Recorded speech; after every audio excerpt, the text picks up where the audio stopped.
ಶಾಸನ ತಾಲೂಕು ನ್ಯಾಯಾಧೀಶರ ಇಮೇಲ್ ಮಾಮೂಲು ಇಟ್ಟು ರಾಷ್ಟ್ರ ಒಂದು ಇಮೇಲ್ ಬಂದ ಕಾರಣಕ್ಕೆ ಅಧಿಕಾರಿಗಳು ಅಲರ್ಟ್ ಆಗಿದ್ದಾರೆ.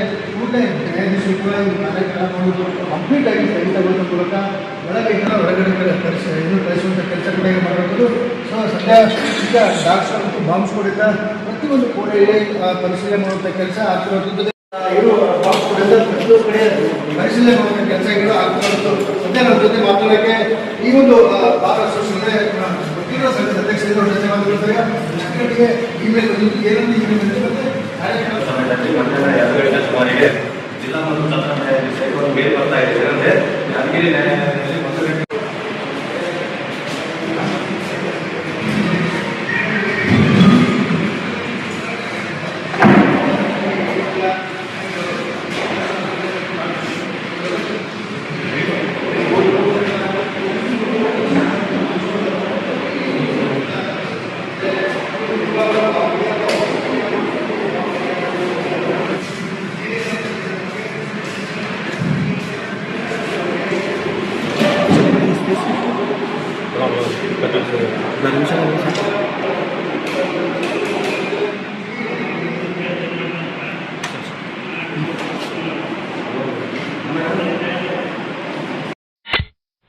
ನಾನು ಜಿಲ್ಲಾ ವಕೀಲರ ಸಂಘ ಯಾದಗಿರಿಯ ಅಧ್ಯಕ್ಷರಿದ್ದು, ಇಂದು ಮಧ್ಯಾಹ್ನ 12 ಗಂಟೆ ಸುಮಾರಿಗೆ ನ್ಯಾಯಾಲಯದ ಕಲಾಪ ನಡೆದಿರ್ತಕ್ಕಂಥ ಸಮಯದಲ್ಲಿ ಜಿಲ್ಲಾ ಮತ್ತು ಸತ್ರ ನ್ಯಾಯಾಧೀಶರಿಗೆ ಒಂದು ಮೇಲ್ ಬರುತ್ತೆ. ಏನಂದ್ರೆ ಯಾದಗಿರಿ ನೂತನ ನ್ಯಾಯಾಲಯದ ಕಟ್ಟಡದಲ್ಲಿ 1 ಗಂಟೆ 30 ನಿಮಿಷದಿಂದ 3 ಗಂಟೆ ಒಳಗಾಗಿ ಬಾಂಬ್ ಬ್ಲಾಸ್ಟ್ ಮಾಡ್ತೀವಿ ಅಂತಕ್ಕಂಥ ಒಂದು ಇಮೇಲ್ ಸಂದೇಶ ಬರುತ್ತೆ ಅನಾಮಧೇಯ ವ್ಯಕ್ತಿಯಿಂದ.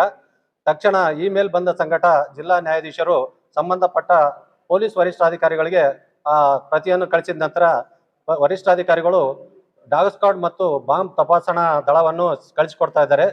ಈ ನ್ಯಾಯಾಲಯದಲ್ಲಿ ಕಲಾಪ ನಡೆದಿರ್ತಕ್ಕಂಥ ಸಮಯದಲ್ಲಿ ಬಂದಿರತಕ್ಕಂಥ ಮೇಲಿನ ಪ್ರಯುಕ್ತವಾಗಿ ಎಲ್ಲ ನ್ಯಾಯಾಧೀಶರು ನ್ಯಾಯಾಲಯದ ಕಲಾಪದಿಂದ ಹೊರಗೆ ಹೋಗ್ತಾ ಇದ್ದಾರೆ. ಇಲ್ಲಿರ್ತಕ್ಕಂಥ ಕಕ್ಷಿದಾರರನ್ನು ಮತ್ತು ನ್ಯಾಯಾಲಯದ ಸಿಬ್ಬಂದಿಗಳನ್ನು ಹೊರಗಡೆ ಕಳಿಸಿದ್ದೀವಿ. ನ್ಯಾಯಾಲಯದ ಕಟ್ಟಡದಲ್ಲಿ ಈಗಾಗಲೇ 2 ತಂಡಗಳು ಶೀಘ್ರವಾಗಿ ತಪಾಸಣೆ ಕಾರ್ಯಕ್ರಮ ಮಾಡ್ತಾ ಇದ್ದಾರೆ. ಹಾಗೂ ಇಲ್ಲಿ ಯಾವುದೇ ಬಾಂಬ್ ಇಟ್ಟಿದಾರ ಅಥವಾ ಇಲ್ಲ ಅಂತಕ್ಕಂಥದ್ರ ಬಗ್ಗೆ ಡಾಗ್ ಸ್ಕ್ವಾಡ್ ಮತ್ತು ಬಾಂಬ್ ಸ್ಕ್ವಾಡ್ಗಳಿಂದ ತಪಾಸಣೆ ನಡೆದಿದೆ. ಇದರಿಂದಾಗಿ ಇಲ್ಲಿ ಇರ್ತಕ್ಕಂಥ ಕಕ್ಷಿದಾರರಿಗೂ, ವಕೀಲರಿಗೂ, ನ್ಯಾಯಾಧೀಶರಿಗೂ ಮತ್ತು ಸಂಬಂಧಪಟ್ಟ ಸಿಬ್ಬಂದಿಗಳಿಗೆ ಒಂದು ರೀತಿಯ ಭಯದ ವಾತಾವರಣ ನಿರ್ಮಾಣವಾಗಿದೆ ಅಂತಕ್ಕಂಥದ್ದು ಈ ಸಂದರ್ಭದಲ್ಲಿ ಹೇಳಬಯಸ್ತೇನೆ. ಈಗಾಗಲೇ ಮೇಲ್ ಬಂದಿದೆ. ಅದರ ಸಂಬಂಧಪಟ್ಟ ಅಧಿಕಾರಿಗಳಿಗೆ ಮೇಲ್ ರವಾನೆ ಮಾಡಿದ್ದಾರೆ. ಆ ಅಧಿಕಾರಿಗಳು ಏನು ಕ್ರಮ ತಗೊಂತಿದ್ದಾರೆ, ಅದು ಹುಸಿಬ ಕರೆ ಇದೆ ಅಥವಾ ನಿಜ ಇದೆ ಅಂತಕ್ಕಂಥದ್ದು ತಪಾಸಣೆಯ ನಂತರ ಗೊತ್ತಾಗ್ತದೆ. ಮುಂದಿನ ಕ್ರಮ ಜರುಗಿಸ್ತಾ ಇದ್ದಾರೆ.